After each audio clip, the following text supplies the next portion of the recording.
ESPN's FPI has Clemson winning the ACC, but Miami as the strongest team in the ACC. We'll get into it.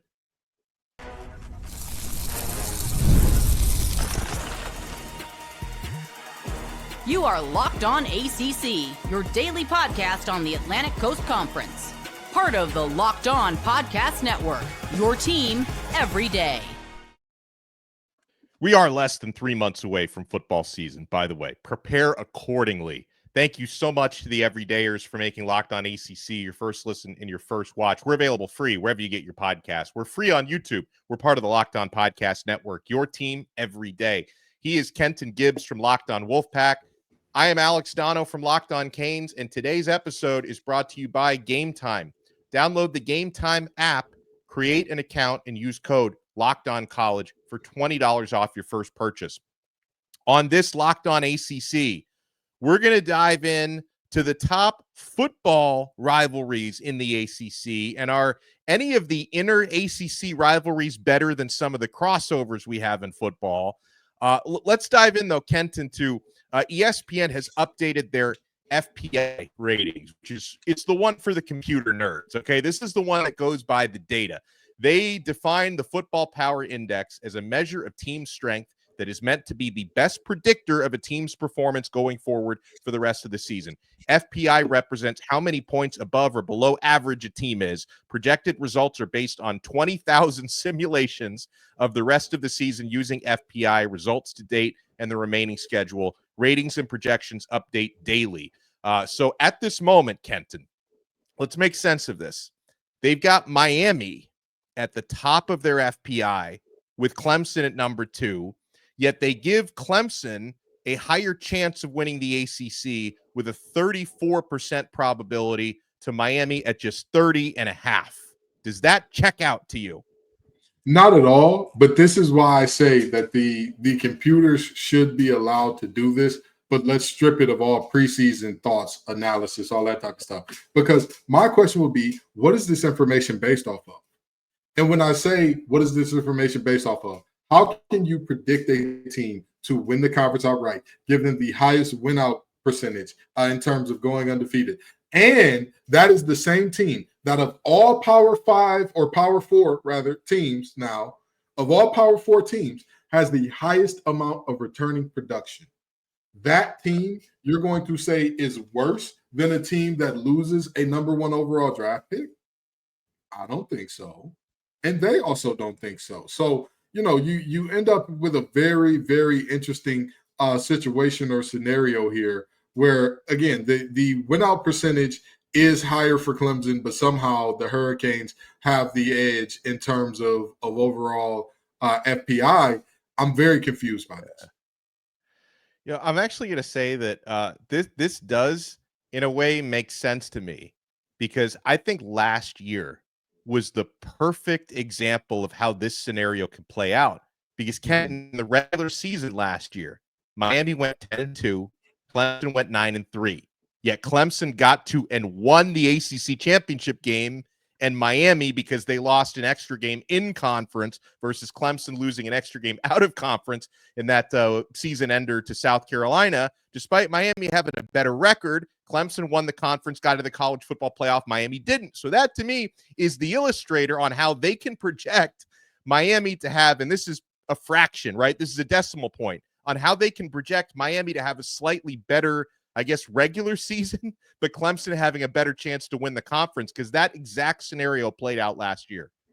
We did see that scenario, and this year's out of conference schedule can do a similar thing for Clemson. It's actually setting up in a very similar way in terms of you can lose to LSU and you can lose to South Carolina and you can still end up in the ACC championship game. I do agree there. My only problem is, what are we basing the idea that these teams are good or bad on? Are the computers taking into account, what a shocker, with all due respect, Donno, what a shocker that the Miami guy is saying it makes sense that Miami's on top. No, but in all seriousness, we're looking at this thing, and I'm asking myself here, what are we doing for a situation where, how do the computers account for the fact that congratulations, if you're listening to this show right now, you have thrown as many passes to Miami wide receivers so far as Carson Beck has.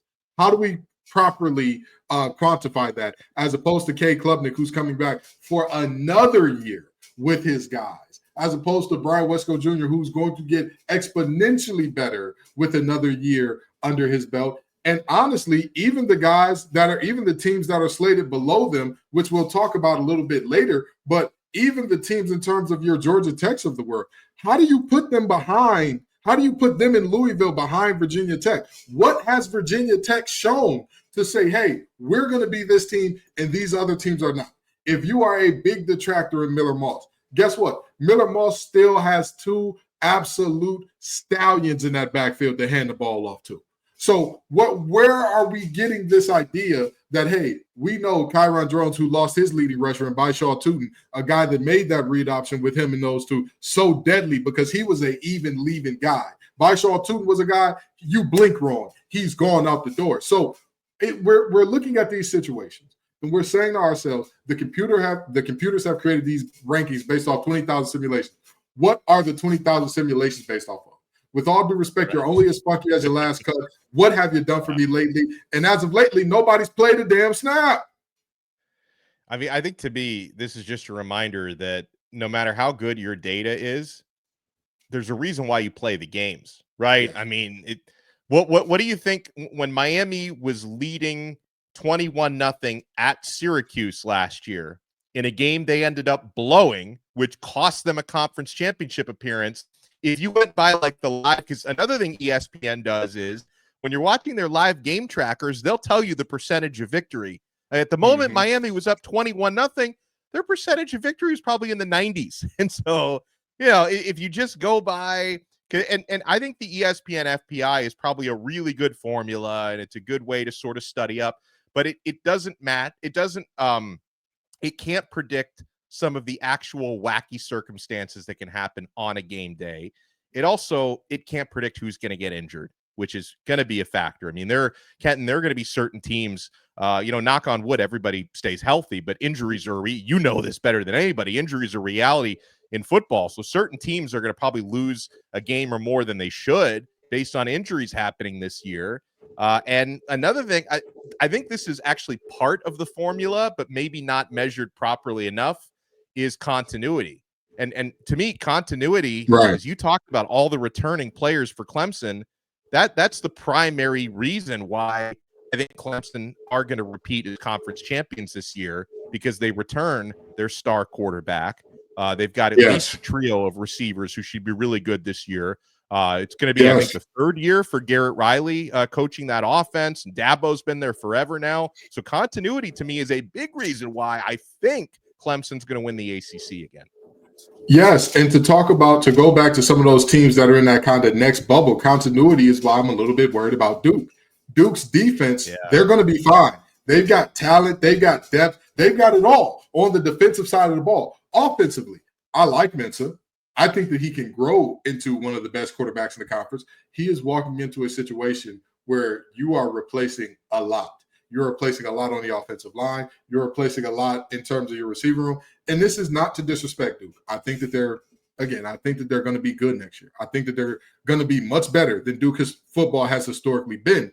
But that's why I would leave a team like them out and include a team and include some of these other teams and ask myself, you know what?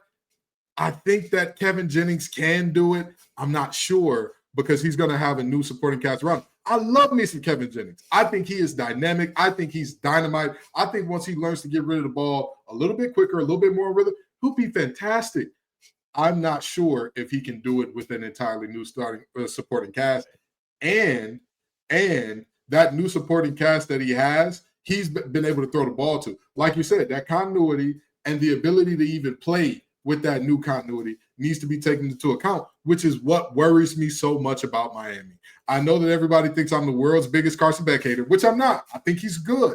I think healthy him is good to borderline really good. That's where I think he falls in terms of college quarterback.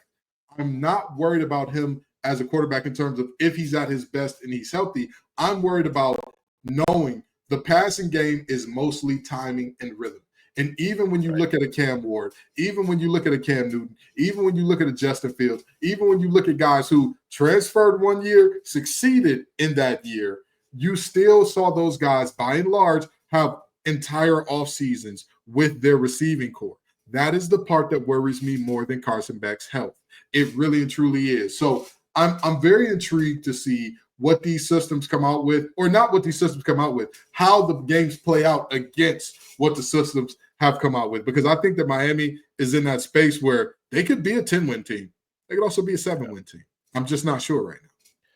Well, and if I look at the FPI from a Miami point of view, I think it's flattering covering that program and knowing where the talent level was 4 years ago compared to where the talent level is today. Now, people will bring up issues, is Mario Cristobal, is he going to get his game day chops together? Is he going to make the right decision so you're not blowing 21-0 leads and taking knees and all that? But by the way, they had a 95.8% chance of winning that Syracuse game when they went up 21-0. So just let you know, 95.8.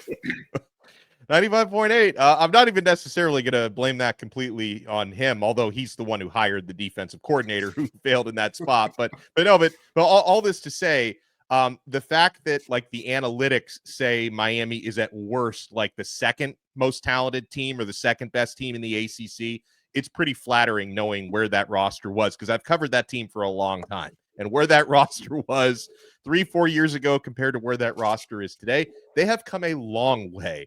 And Miami is involved in one of the best rivalries in college football, certainly one of the best in the ACC. But which ones are the best? And are any of the rivalries between ACC versus ACC better than some of the crossovers we have out there? You want to keep it locked right here. We're only getting started. Alex Donno and Kenton Gibbs with you on a brand new episode of Locked On ACC. Folks, the Gametime app is the only ticket app that I use. If you're looking for Stanley Cup Finals tickets, NBA Finals tickets, you're not going to do any better than Gametime. Believe me, I have exclusively been using Gametime for the last couple of years. I've seen NHL games, minor league hockey games, NBA games, college football, NFL. I'm always getting the best prices and the best features. And yeah, there's nothing like a finals game. The intensity, the buzzer beaters, the fans losing their minds. It's the kind of atmosphere you must experience live. And yeah, this year's matchups are already delivering. If you want in, Gametime makes it fast and easy to get seats, even for the biggest games. Prices on the app actually drop closer to tip-off. And with killer last-minute deals, panoramic seat views, and no surprise fees, Gametime is a total game changer. Guys, take the guesswork out of buying tickets with Gametime. Download the Gametime app, create your account, and use code LOCKEDONCollege for $20 off your first purchase. Terms apply. Again, create your account and redeem code LOCKEDONCollege. All one word, LOCKEDONCollege for $20 off. Download the Gametime app today. Last minute tickets, lowest price guaranteed.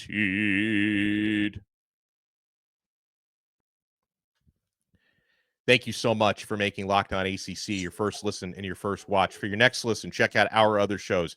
Kenton and Grayson Boone do an awesome job hosting Locked On Wolfpack. I host Locked On Canes. All right, so KG, I'm thinking about some of the best football rivalry games that involve ACC teams. You and I both love the backyard brawl. And, they used to be in the same conference in the Big East back in the day. But Pittsburgh, West Virginia, it's historic, it's hateful, it's great. Clemson versus South Carolina is an annual affair. Georgia Tech versus Georgia. Like, even when Georgia's way better than Georgia Tech, those games are often really good. They went to 8 overtimes last year. Florida versus Florida State is really good. Are any of the rivalries like ACC versus ACC, do you think are better than some of those that are kind of crossover ACC rivalry games, in your opinion? First off, let me start off with this. The backyard brawl, the way that they turned Sweet Caroline into a song to tell your opponent to, as Mr. Milchick would say, devour feculence. Wow. What a rivalry. What a rivalry. That's what I like to see. But in terms of, are there any in-conference rivalries that are to that level? I'm going to tell you, for years, in my introduction to the ACC at a very high level, I came in when Florida State and Clemson, that was the game. That was, whether or not it's acknowledged as an official rivalry or not, that game was de facto the class of the conference bowl. That was who's going to go win the ACC championship. Yeah, we're both in the Atlantic, but we all know nobody from the Coastal's got a shot. It's me versus you, mano a mano. Now, with Florida State's fall from grace, it's died down a lot. It's very different than what it used to be, and it doesn't quite have as storied of a history because for the majority of it, Florida State was up and Clemson was not there. But in terms of those that are officially recognized as rivalries, I probably have to say Florida State, Miami would be the biggest and worst one, because those are two schools that really, really do not like each other. And that's the type of rivalry I enjoy. That's the reason that I don't really care for the Duke North Carolina rivalry in basketball. They're too buddy-buddy with one another. It's too much. We respect you guys. We like you guys. I'm a Detroiter. I grew up with Ohio State, Michigan, and Michigan State, and the Little Brown Jug, Michigan and Minnesota. Those are the rivalries I grew up with. And the most cordial of those three is Michigan, Minnesota. And do you realize that the Little Brown Jug became a thing because one team stole the other team's jug after a win and was like, if you want it back, come beat us for it. That's the type of rivalry I like. And Miami, Florida State brings the closest energy to that in our conference. And I know I'm saying that as somebody that played in NC State, UNC. It is a mid-off every year. We hate each other. We do bring the hatred, but it's a mid-off every year. I've got to be honest about our two football programs. Very middling, not really much at stake for most of it. Miami, Florida State, those used to be 1 versus 2 games. Those used to be games where it was like, hey, this ain't just ACC, because they weren't even in the ACC back then. This is national relevance. So that would have to be the one that I would say competes with the outside. But if I am being honest in my heart of hearts, we don't. If we're talking about schools inside the ACC, the rivalries with teams outside the ACC is much better. Virginia Tech is another one that comes to mind. I like the Commonwealth Cup. I like that they don't like each other.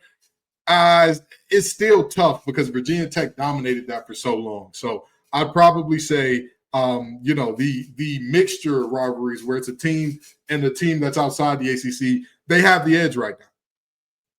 Yeah, I mean, I co-sign on Miami versus Florida State. I've probably been to, I'm going to estimate at least 15 of those in person in my lifetime. And yeah, I mean, you go back to, I'm a little older than Kenton. Okay? Go back to the early 90s when you had that run of every time Florida State was lining up for a game-winning or a game-tying kick, it was going wide right. Wide left. Yeah, wide right. I was there for the wide left in 2002. All the wide rights and wide lefts all happened, like 4 or 5 of them within like an 8-year span. It was like anytime Florida State lined up for a kick. But then on the flip side, there was one where Miami had, I think it was either a game winning or a game tying extra point that got blocked. That was at Hard Rock Stadium, so they called that the block at the Rock. And yeah, for many years, obviously the timing over the recent years has been weird. Because like Miami was pretty good last year. Florida State was like historically bad. A couple years prior, Florida State was really good. Miami was terrible. Florida State blew out Miami. You've had a lot of those in recent years. But like you said, I can remember 90s, early 2000s, every time Miami versus Florida State took place, usually the winner of that game was probably going to go to the national championship game that year. Like, it was those sort of stakes. It was just unreal. And also, Kent and I can handle myself pretty well, but there are a few situations where I've been like leaving the stadium after a Miami versus Florida State game, and like I don't feel safe like walking to my car by myself. Like, there was one year, circa, I don't know, like 2013, 2014, I'm leaving Hard Rock Stadium, and it was after like one of those really close games. Like I think Florida State won the game, but it was close. And I see this huge crowd of people around this Miami fan and this Florida State fan getting into a fist fight. And one of those dudes got knocked out cold, and they had to bring in the ambulance and the stretcher. It's like, I don't know if I'm going to make it out of here in one piece. It's like those sort of situations. There is definitely hatred abound there. Let me tell you something. There is a similar thing that happens with a lot of rivalries around this conference. The hatred is there for multiple rivalries in the conference. I think it's a combination of that hatred and the stakes. That's what makes the rivalry to me. Because Georgia Tech, that, you know what their rivalry is named, Donno? Clean old-fashioned hate. It's clean old-fashioned hate. That's what their rivalry is called.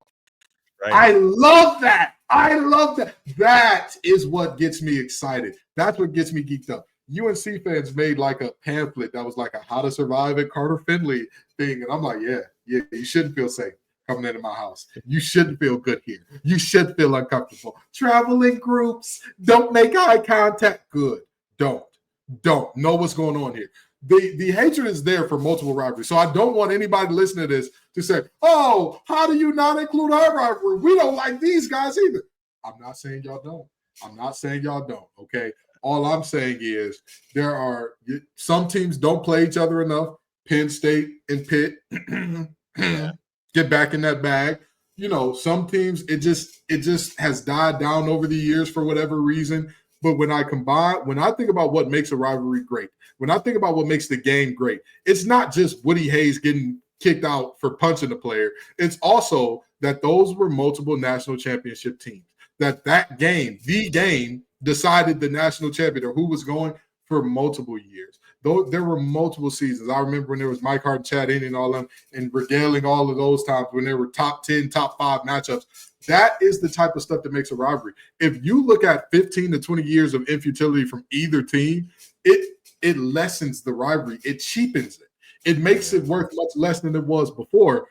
I don't think that we have had two teams consistently good enough that play each other enough to say we are permanently displacing the South Carolina, the Clemson, the Palmetto Bowl. We're permanently displacing that. No, I don't think that we've seen anything. And Pitt and West Virginia is so dependent on the hate because both of them have had decades where it's like, are they good? What's going on? But the hatred is there to such an extreme level. You talk about fist fights. Oh, my God. If you look that up on TikTok or Twitter, I'll tell you what, you will see some 12-round championship bouts. I ain't hear no bell yet coming out of West Virginia and Pittsburgh. So, you know, those are absolutely wonderful rivalries. And I hope that the ACC does get there. As much as I hate the Dirty Foot Club, I would love for NC State and them to get good at the same time. And then all of a sudden it's like, are we looking at a top 10 matchup with NC State, UNC in football of all sports? This is crazy. I've never seen anything like this. I would love to see Miami, Florida State to be a national championship, a playoff game in essence again. I would love to see that. We're just not there right now. Well, I want to get into something Kenton brought up, I think a fair criticism about the alleged top basketball rivalry. Want to dive into that. Plus, just how scary it is to go into Morgantown, West Virginia. You want to keep it locked right here. We're not done yet on this brand new episode of Locked On ACC.